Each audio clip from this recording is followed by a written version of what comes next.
It's no surprise that Law & Order SVU takes real life stories as inspiration. But when you're able to recognize it, is like, remember Leonardo DiCaprio, like, and this is my new series called Law & Order Based On, where I talk about a Law & Order episode and the real life case in which it was based on. Season 17, episode 21, Assaulting Reality, follows this girl named Melanie who's part of a reality TV show. It has a different name, but it's essentially The Bachelor. She's here, excited, full of life and love, and they play the clip of her assault. Now she freaks out. She's like, I don't remember that. I don't remember that happening. Melanie was completely drunk. She was black out.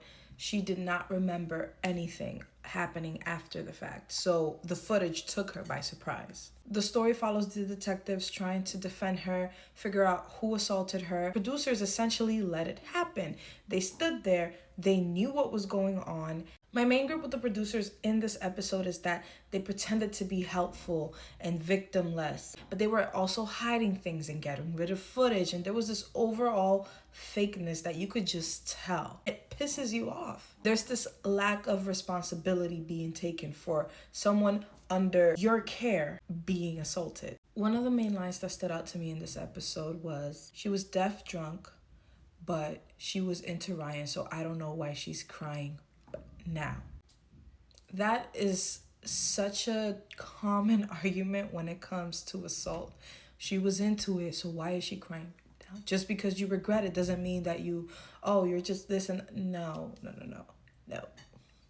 One more final line at the end of the episode said, I don't know what I'm going to do when I get home. Remember that. In the end, the producers were arrested. That was not the reality for the story that I'm about to speak on now. Now let's talk about America's Next Top Model Cycle 2 cast member and model, Shandi. Shandi was in the show and she was very much awkward, very much a fish out of water, but whenever the camera was in front of her, she thrived. What happens is that production invites these male models to the house. The girls get really drunk. Shandi's there, she's having fun. You see it, you see the build up. Pretty normal, early 20s, or they were in Italy, so like she was 19 at this point. She gets out of the hot tub and goes to the room with the guy. Now, let's make note of a couple of things about this show.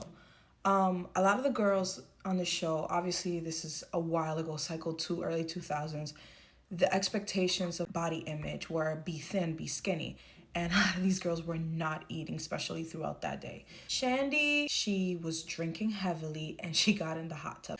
The heat just makes it worse. Heat makes the alcohol and the feeling of being drunk and just being drunk worse. So she gets out of the hot tub, she goes in the room with the guy, and things happen.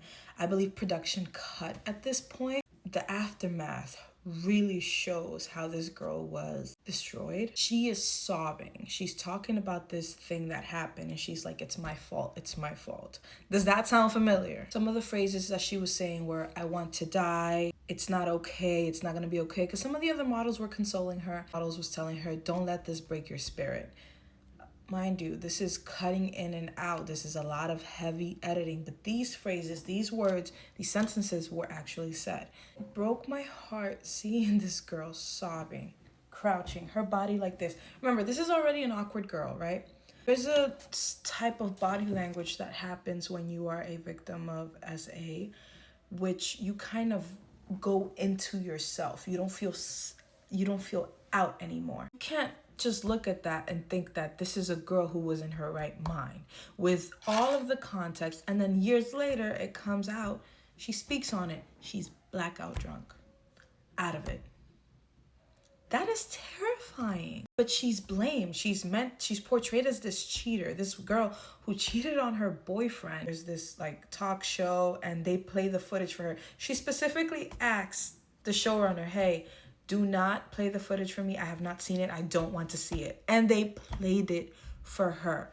Very similar to the Law & Order SVU episode. Of course, in the SVU episode, the girl did not know what had happened. This model spoke about what happened. She did come to the conclusion of her sexual assault. This is hard. Let me know what you think in the comments, or let me know what episode you want to see compared next.